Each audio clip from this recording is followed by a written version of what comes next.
Chapter 4. Steinfinnsons came down at John's Mass to see his aunt.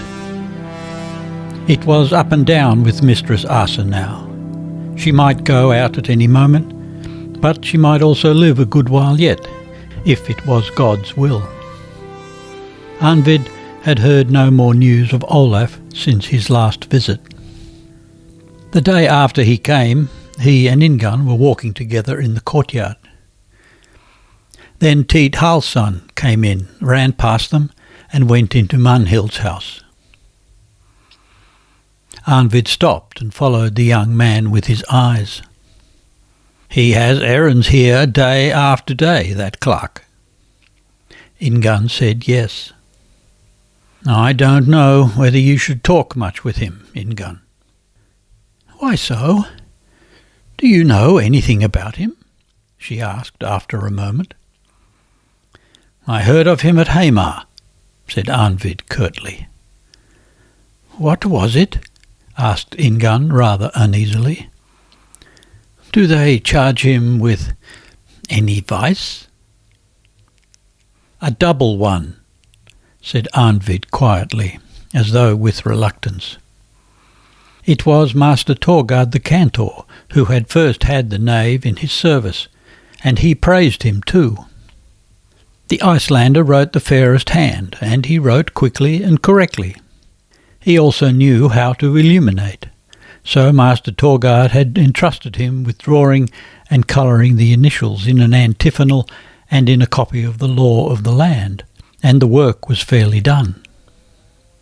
And when the bookbinder's wife, who usually helped her husband, fell sick, Tiit had assisted the man in her place, and he proved to be as skilful a bookbinder as the bishop's own man. So Master Thorgard had been loath to send the lad away. But his weakness was that he went clean out of his wits when he touched dice or tables. And there was a good deal of such play in the town. He was a man who could play away hose and shoes, this Tiit, and then he would come home to his master in borrowed clothes. In short, he had no sense to take care of his own welfare. He was in debt to alewives and chapmen. Unwilling as he was to be rid of so skilful a writer, Master Thorgard thought that, for the boy's own sake, he must get him disposed where so many temptations would not beset his feet. He was, in other ways, a likeable fellow, the cantor had said. So, when the sheriff at Rain required a clerk who was good at reading and writing, Master Thorgard had got the Icelander the place. That he had also been involved in some irregularities with women, Arnvid thought there was no need to mention to Ingunn. He was loath enough to spread rumours about the boy in any case. But he thought he must tell her this other thing about Tiit. The Icelander had borrowed money from Master Thorgard's old sisters and the like. The day before John's Mass, the people of Berg had been to morning Mass. It was Sir Viking's anniversary, and as they were on their way home from church, a terrible thunderstorm broke. It rained so that one would have thought the world had not seen the like since the days of Noah. The church folk sought shelter under some great overhanging rocks, but for all that they were drenched to the skin when they reached home late in the day. Tora Steinfinnsdatter was visiting her aunt for the holy day and had brought her 2 eldest children with her. She had been very friendly with her sister this time, and in the course of the afternoon she came into Asa's house to get Ingunn to come over to them. They had several guests today. Ingunn sat crouching by the fire on the hearth. She had let down her hair to get it to dry quicker. She objected at first that she could not leave her grandmother. Tora thought Dala might well sit with the old lady. Then Ingunn said she had no fitting gown to wear. Her only Sunday kirtle had been soaked that day on the church road. Tora walked about the room, humming to herself.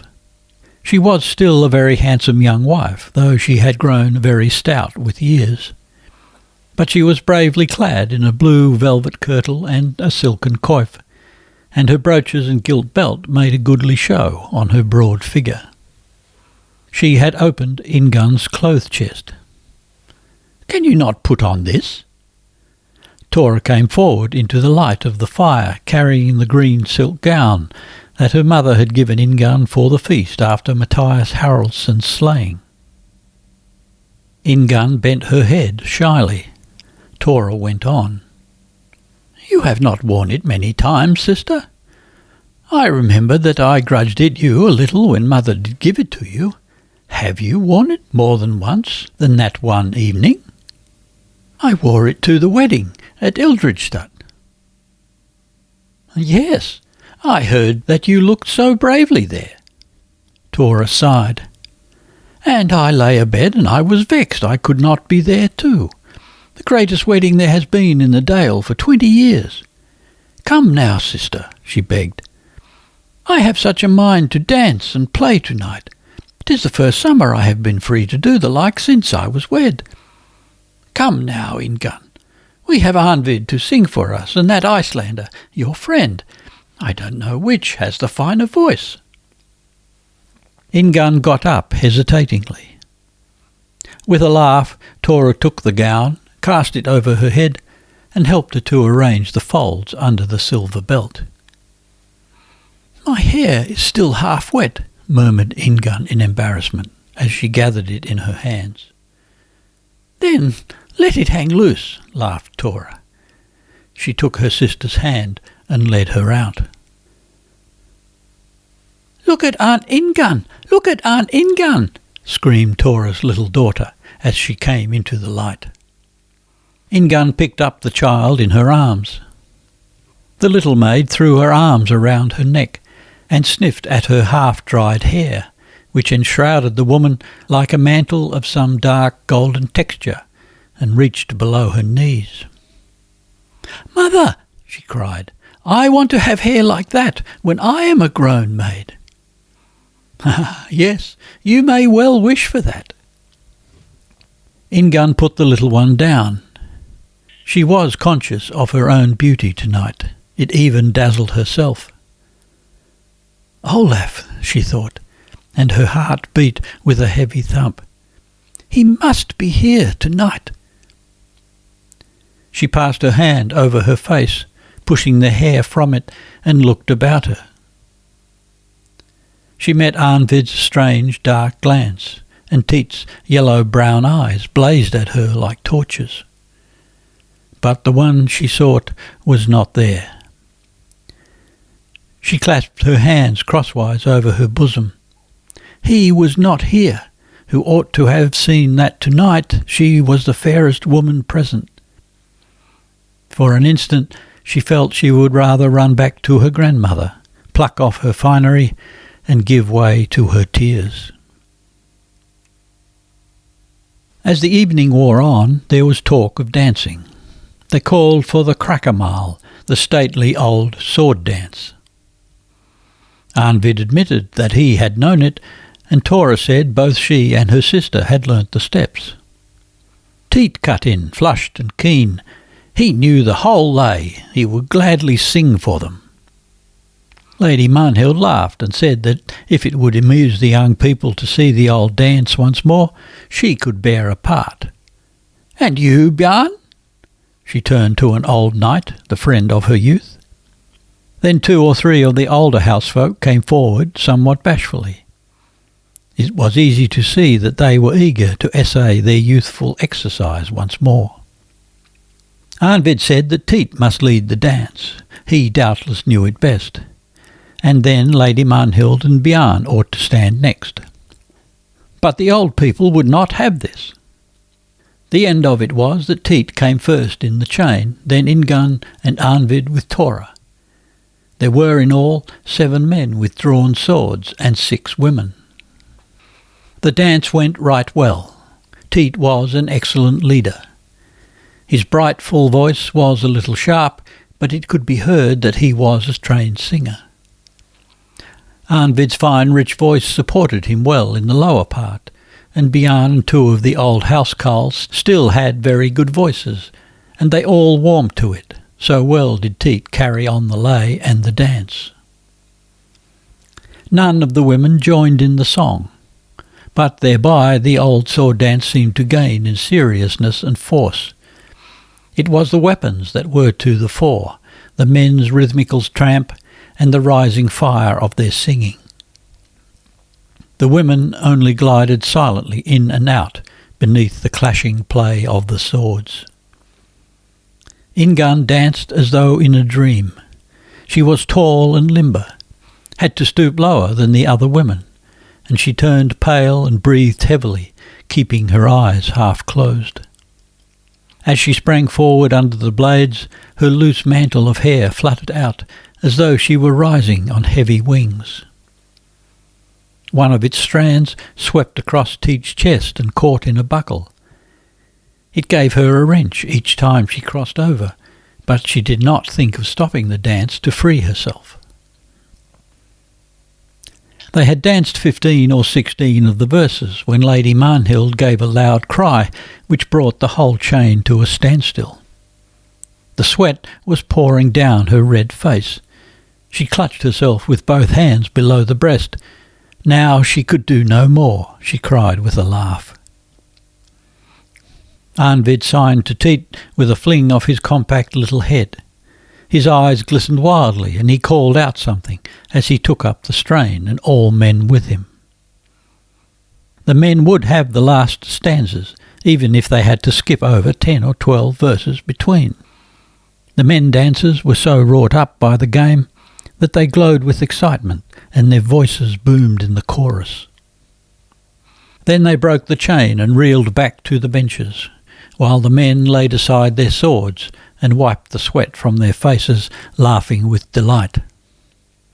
And the young people who had looked on cried out, so fine had it been. Lady Marnhild held her sides, panting with exhaustion. "'Tis another sort of dance than the way you hop and jump nowadays. 'Tis your turn now, Margaret. Dance one of those sweet love ballads you young ones like so much, for they are dainty and sweet as honey, and I think the old lays must be too rough for such silken dolls as you are." The young ones did not need to be asked twice.